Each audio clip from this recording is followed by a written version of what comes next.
Have you ever wondered why the way a step parent loves a stepchild is so different from the way a biological parent loves their children? Well, we're going to cover just the tip of this iceberg today in this video. It's a huge conversation to have. Just going to give you the bird's eye view for today. In case we haven't met, I'm Amy Ambrosich, parenting and step family coach with Dare to Parent. Okay, let's get back to that question because I think it's such a good one.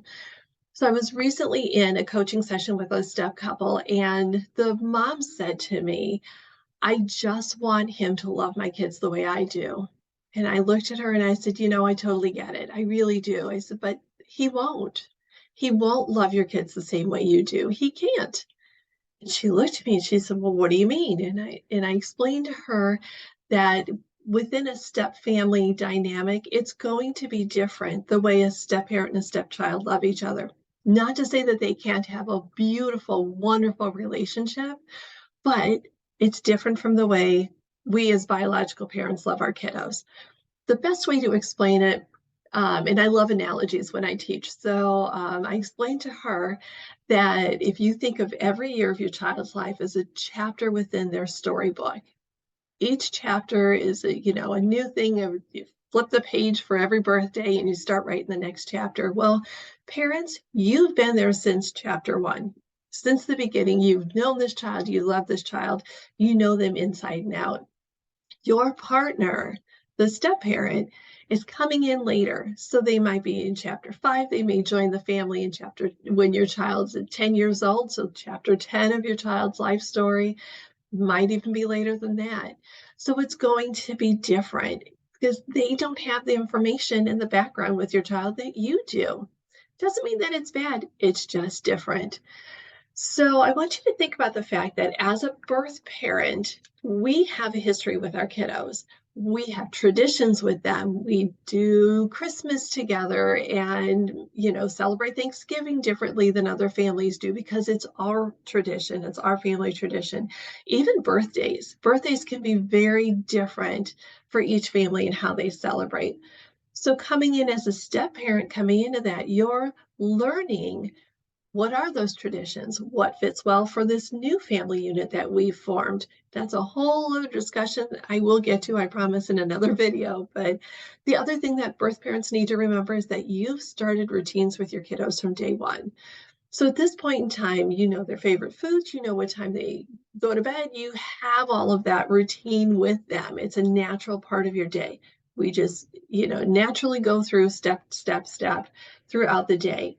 We know what's coming up next. It's a routine. Your partner, the step parent, is coming into your routines, and you guys are starting to form new routines as a new blended family. So those are things that take time.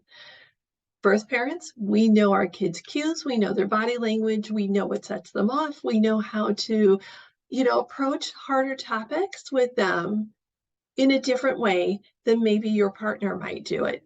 Differences in parenting styles also makes a difference in how that relationship looks to you and feels to everyone. So things to think about. So the step parent is learning your child.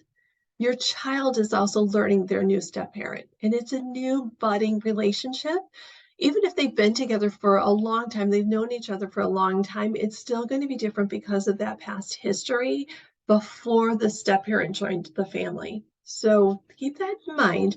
I just want to close with 3 quick tips. First of all, I want you to be patient. They say for a blended family to really feel that full familyness that a nuclear family does, it could take 7 to 10 years because there's a lot of family dynamics to work through. There's a lot of challenges and bumps along the road for sure. So be patient. It's a new relationship, or even if it's not a brand new relationship, it's still a relationship that's growing and changing. Step 2, or suggestion number 2, is create some one-to-one opportunities for the step parent and stepchild in the home. These don't have to be big major things. It could be something as easy as baking cookies together or taking a walk together or walking the dog together. One easy way for step parents to kind of slowly ease their way into the stepchild's life is to get to know their hobbies, their sports that they love, things like that, and then ask them questions. Ask them to teach you how to do something that you don't know how to do that they do. So it's those little things that open up those opportunities for the two of you as a step parent and stepchild to get to know each other better. Biological parents, take a step back when you feel it's appropriate and just let the two of them have that time together. That one-to-one time is what's going to create those emotional bonds, the history bonds that they need moving forward. So be patient, create those one-to-one opportunities for them to share some time together. And the third one, and this is so important, is remember that different isn't necessarily wrong. It's just different. It's going to be a different relationship. They're two different people that are getting to know each other a little later in the stages. So I hope these tips helped. I hope this perspective of why is it that my partner doesn't necessarily love my kids the same way I do. It's not that they don't love your kids, and there's an opportunity for them to grow into a beautiful, loving relationship. But we need to be patient. We need to help it grow and nurture it. And we need to remember that different isn't necessarily wrong. I hope you found this helpful. If you have any other questions about step family dynamics, post them in the comments below, and I'll be sure to get to them and do more videos. Thanks. Bye-bye.